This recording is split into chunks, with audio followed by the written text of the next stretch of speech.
Have you ever seen a rich man laugh at a president? Have you ever wondered what happens when someone with all the money in the world thinks he is better than everyone else? Today, I will tell you a story that starts with a laugh, but ends with a lesson that will surprise you. This is the story of an American billionaire who laughed at President Ibrahim Traoré of Burkina Faso. What happened next will shock you. John Sterling was a billionaire from America. He had more money than he could ever spend. He owned big houses, fast cars, and his own airplane. People called him Mr. Money. John believed money could buy anything. He thought if you had money, you could do whatever you wanted. He had never been to Africa, but he thought he knew everything about it. He thought Africa was poor and needed help from rich men like him.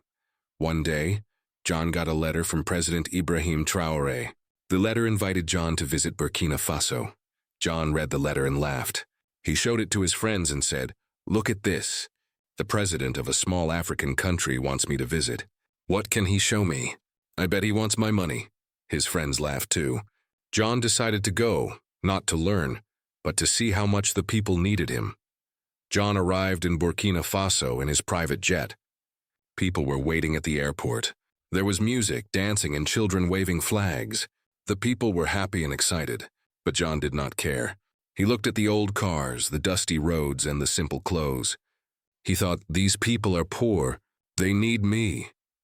President Traoré greeted him with a strong handshake and said, "Welcome to Burkina Faso, Mr. Sterling.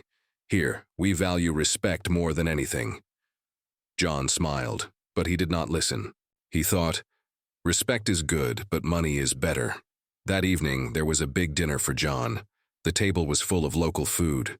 There was tew, sauce gombo, and grilled fish. People sang and played drums. Everyone was happy, but John did not eat much. He whispered, "I hope they have steak. This food is too simple." He saw people laughing and talking, but he did not understand why they were happy. He thought, if only they had money, they could have better lives. President Traoré noticed John was not enjoying the meal, but said nothing. He told stories about his country and people, but John was not interested. He was thinking about his next business deal. The next morning, John woke up early. He looked out the window of his hotel and saw the city waking up. People were sweeping the streets. Children were walking to school, and women were carrying baskets on their heads. John thought, these people work hard, but they have so little. He put on his expensive suit and got ready for the day. President Traoré came to pick him up. "Today I want to show you my country," he said. John nodded, thinking he would see more poverty. They drove through the city. John saw markets full of people selling fruits, vegetables, and handmade goods. He saw men fixing bicycles and women selling colorful cloth. The city was busy and alive. President Traoré stopped at a small shop. He bought some bread and shared it with John. "This is our breakfast," he said. John tasted the bread. It was simple but fresh and warm. For a moment, he forgot about his steak and fancy food. After breakfast, they visited a school. The building was old, but the children inside were full of energy. They stood up and greeted John and the president. "Good morning, Mr. President." "Good morning, visitor," they shouted. The teacher explained that many children walked for miles to come to school every day. Some had no shoes, but they never missed a lesson. John asked a little boy, "Why do you come to school every day?" The boy smiled and said, "I want to learn. I want to be a doctor and help my village." John was surprised. He thought the children would be sad, but they were full of hope. Next, President Traoré took John to a health clinic. The clinic was small but clean. A nurse was helping a mother with her baby. The nurse explained that they did not have many medicines, but they did their best. John watched as the nurse comforted the mother and gave her advice. He saw the care and respect in her eyes. President Traoré said, "Our people help each other. We do not have much, but we share what we have." John thought about his own country, where people often did not even know their neighbors. After the clinic, they visited a farm. The farmer, Mr. Umar, showed them his crops. He grew millet, corn, and peanuts. He used simple tools, but his fields were green and healthy. John asked, "How do you grow so much with so little?" Mr. Umar smiled and said, "We work together. My neighbors help me and I help them. When someone is sick, we all work their field. When someone has a good harvest, they share with the village." John was amazed. In his world, everyone competed. Here, Everyone helped each other. As the sun got hotter, they stopped under a big tree. President Traoré gave John a bottle of water. "This water comes from a well we built together," he said. "Before, women had to walk for hours to get water. Now the whole village can drink clean water." John drank the water and felt grateful. He realized he had never thought about where his water came from. In America, he just turned on a tap. Here, every drop was precious. In the afternoon, they visited a market. The market was full of colors and sounds.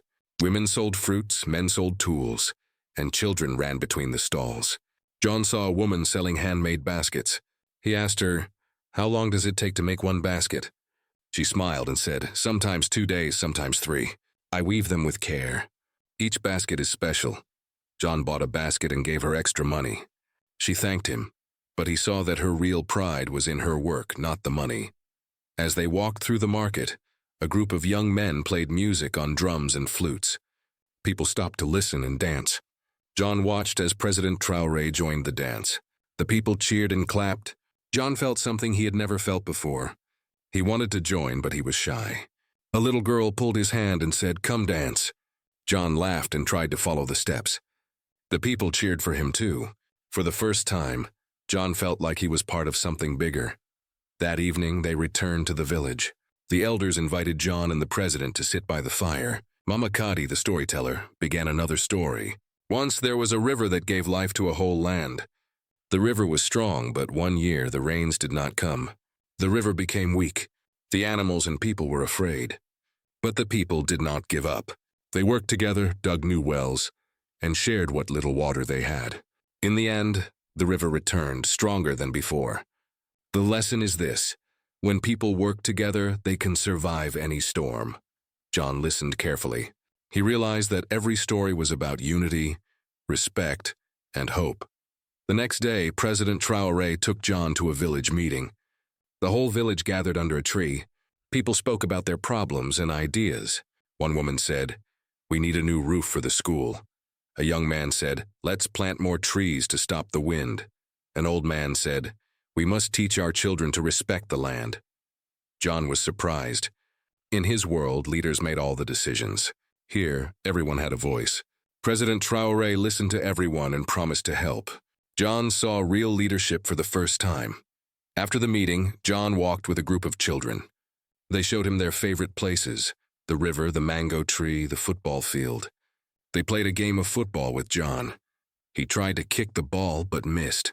The children laughed and cheered. John laughed too. He felt happy and free. He realized that happiness was not about money, but about being with others and sharing simple moments. Later, John visited a workshop where women made soap from shea butter.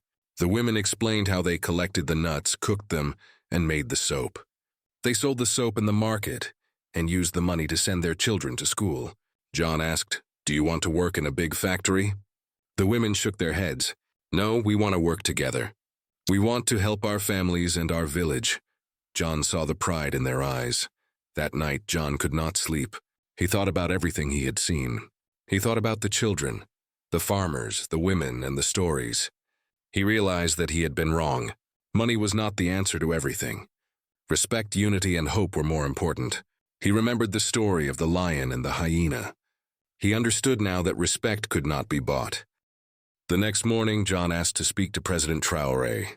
He said, "Mr. President, I came here thinking I could teach you something, but I have learned more than I ever expected. Your people are rich in ways I never understood. I want to help, not with money alone, but with respect and partnership." President Traoré smiled. "Now you see the true heart of Africa." Before John left, the village held a farewell party. There was music, dancing, and food. The people gave John a gift, a carved wooden lion. "This is for you," said Mama Kadi. "Remember our stories. Remember our respect." John thanked them and promised to return. John went back to America, but he was a changed man. He told everyone about Burkina Faso. He told the story of the lion and the hyena, and the young president who taught him the meaning of respect. He started new projects to help people, not as a master, but as a partner. He built schools, clinics, and wells. He worked with local leaders and listened to their ideas. He remembered Mama Kadi's words, "Respect is worth more than gold." John's friends noticed the change in him. They asked, "Why do you care so much about Africa?" John replied, "Because I learned that true wealth is not in what you own, but in how you treat others. The spirit of Africa cannot be bought. It can only be respected." Years later, John returned to Burkina Faso. The people welcomed him as a friend. He danced with the children, ate with the families, and listened to new stories. He saw the new school, the clean water, and the healthy children. He felt proud, not because of his money, but because he had helped in the right way. So, my friends, the next time you hear someone laugh at what they do not understand, remember this story. Remember that true wealth is not in what you own, but in how you treat others. Remember that the spirit of Africa cannot be bought. It can only be respected. This is the story of the American billionaire who laughed at President Ibrahim Traoré. And what happened next changed not just one man, but everyone who heard the tale. And now, if you enjoyed this story and want to hear more amazing tales from Africa and around the world, don't forget to subscribe to this channel. Every day we bring you new stories that will open your mind and touch your heart. Hit the subscribe button and turn on the bell so you never miss a story that could change the way you see the world. Thank you for watching, and remember, respect is worth more than gold. See you in the next story.